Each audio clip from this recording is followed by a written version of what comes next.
Parte 1. A calma antes da tempestade. Era o verão de 1985, na pequena e ensolarada cidade de Santa Clara, situada no coração dos Andes. O ar estava impregnado com o aroma de eucalipto e o distante zumbido das cigarras. A vida ali seguia devagar, como sempre fora, no ritmo das estações e ao som dos sinos da Igreja Católica marcando a passagem do tempo. A cidade era um mosaico de casas de adobe, ruas de paralelepípedos e campos de milho que se estendiam até o horizonte. Era um lugar onde todos conheciam todos, e segredos eram tão raros quanto a ocasional queda de neve. No centro desse mundo tranquilo estava a família Morales. Não eram ricos, mas eram respeitados. Dom Rafael Morales, o patriarca, era um homem severo, mas justo, que herdara um modesto vinhedo de seu pai. Sua esposa, Dona Helena, era o coração do lar, uma mulher de força silenciosa e fé profunda. Juntos criaram 3 filhos: Isabel, a mais velha, tão bonita quanto teimosa; Miguel, o filho do meio, que sonhava em deixar Santa Clara para estudar engenharia na cidade; e a pequena Sofia, a caçula, que estava apenas começando a descobrir o mundo. Isabel era o orgulho da família, embora seu temperamento forte frequentemente colidisse com as expectativas rígidas de seu pai. Aos 22 anos, estava noiva de Diego, filho de um comerciante local.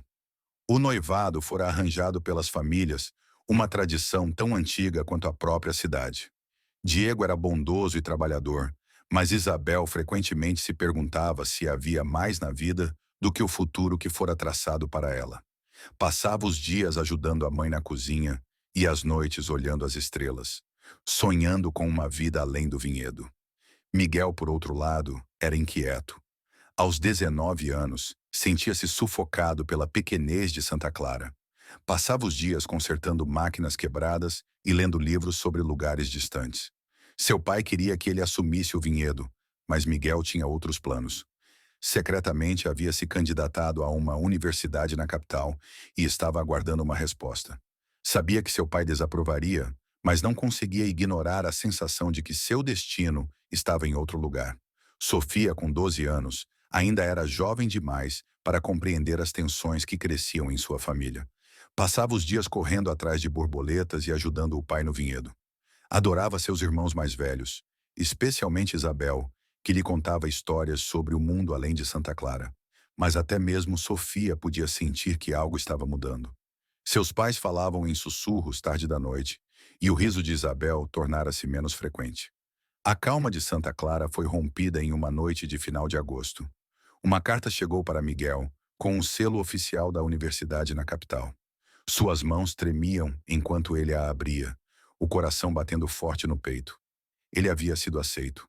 A notícia se espalhou rapidamente pela casa, e enquanto Dona Helena chorava de orgulho, o rosto de Dom Rafael escureceu. Ele sempre soubera que esse dia poderia chegar, mas esperava que não acontecesse. O vinhedo era seu legado, e ele esperava que Miguel o levasse adiante. Naquela noite, a família se reuniu no pequeno pátio sob a luz de uma lua cheia. O ar estava pesado com o perfume do jasmim, mas o clima era tenso. Dom Rafael sentou-se em sua cadeira de couro gasto, o rosto indecifrável. Miguel estava diante dele, segurando a carta como se fosse um salva-vidas. Isabel e Sofia observavam à distância, prendendo a respiração.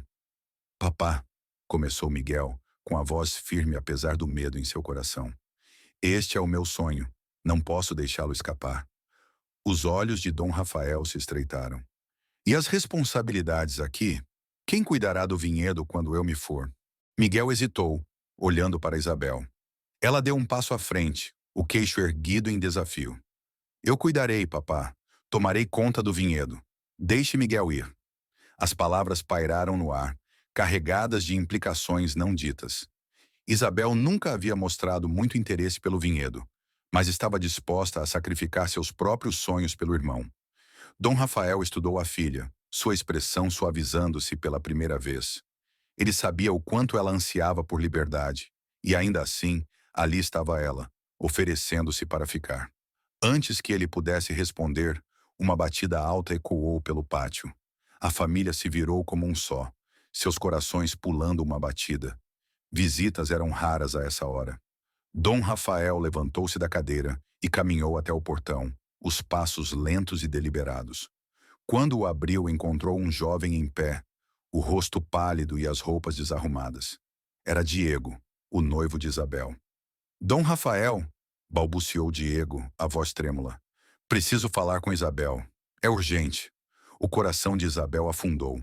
Nunca vira Diego assim, tão abalado, tão desesperado. Ela deu um passo à frente, a mente correndo com possibilidades. O que foi, Diego? O que aconteceu?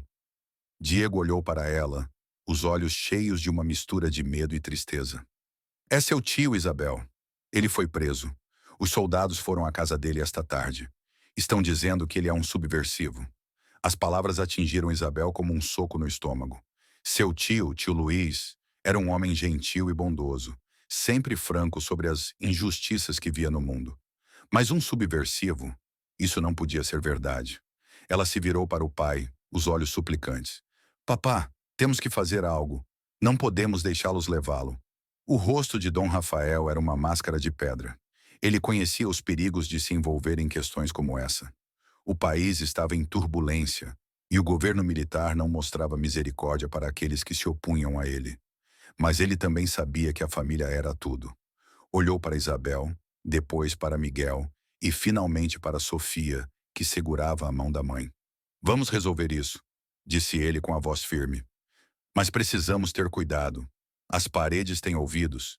Enquanto a família se unia no pátio, o peso da situação caiu sobre eles como uma nuvem escura.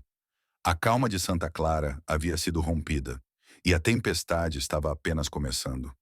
Mal sabiam eles que este era apenas o primeiro de muitos desafios que enfrentariam. Uma jornada que testaria seus laços, sua coragem e sua própria sobrevivência.